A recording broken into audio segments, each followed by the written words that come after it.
What's cracking, guys? It's Bruce Matson, your host of the show of Metro Scout Fantasy Football. And guess what we're going to talk about today? It's more Rashod Bateman. Yesterday, he was playing against the Chargers, catching 5 balls, 52 yards. This was a wonky game script.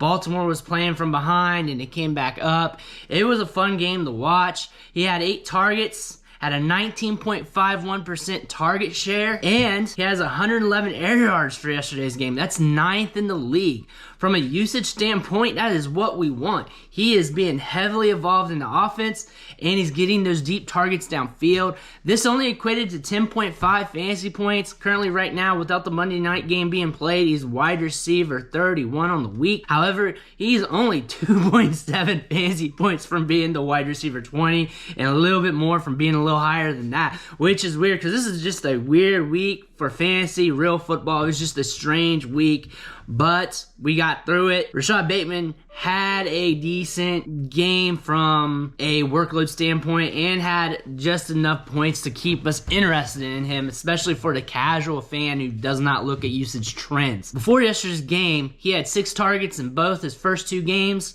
Game 1, he had 22% target share. Game 2 had a 15% target share. So he's consistently getting usage as well. Eventually it has to happen. Eventually he's going to get that red zone look. He's going to get that touchdown. I wouldn't be surprised if he finished the year 2, 3, maybe 4 touchdowns at the most, but he's going to have his game, his coming out party. We may not know when it is because this Ravens offense is a little fluky. We know Marquise Brown's going to get his deep targets. We know he's going to get his volume, but we also know that Rashod Bateman's also getting his piece of the pie, and that piece of pie is eventually going to be a sweet bite for us in fantasy. For my recommendations on how to play him for the rest of the season, since he is a premier stash, like a high-end stash that we rarely get so often in fantasy, is hold him as long as you can. If you can't hold him and you need to fill in a running back spot, a tight end spot, quarterback, whatever, go ahead and do it. I may not be the end of the world. Honestly, you may not know when to start him anyways. And from that perspective too, if you can hold him, hold him.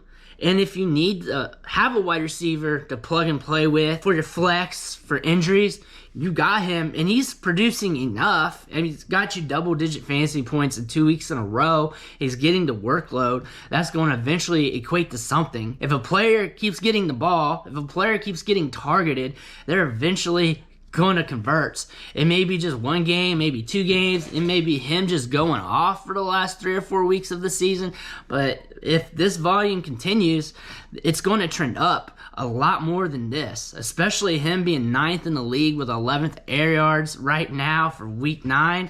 I can see Rashod Bateman consistently getting that, considering Lamar, when he does step back to pass, he likes to chuck it downfield. And this isn't your grandpa's Ravens. They throw the ball a bit now. They don't have running backs. They have to throw the ball. That's something, now that they've done it this year, that's probably going to implement going forward. And if Rashod Bateman doesn't hit it all this year, he's going to be a tremendous buy in Dynasty because we know he's getting the usage. We know he'll have a full offseason ahead of him. We know he might be starting the 2022 season healthy. So there's a lot of upside with that. But really, right now, he's a major hold for me. And I'm just holding to see what happens. Remember, he was cast as a speculative asset. You're buying Bitcoin before it popped off because this is an asset that's highly volatile that could shoot to the moon. That's what Rashod Bateman is. He's sitting here hovering at the bottom. You're seeing some trend lines happening where he could pop off now, and it's a matter of time where he has that usage spike. Of course, there's going to be peaks, dips, and valleys, and all sorts of things along the way, but that's just the name of the game. But we know Rashod Bateman has an upside to be a top-tier performer. I want to thank you for watching the show, sticking with me. Make sure you hit that subscribe button on the way out. We're pushing for 1,000 subscribers by the end of the season. Every subscription matters for us obtaining that goal. I want to thank you again, and I'll catch you next time.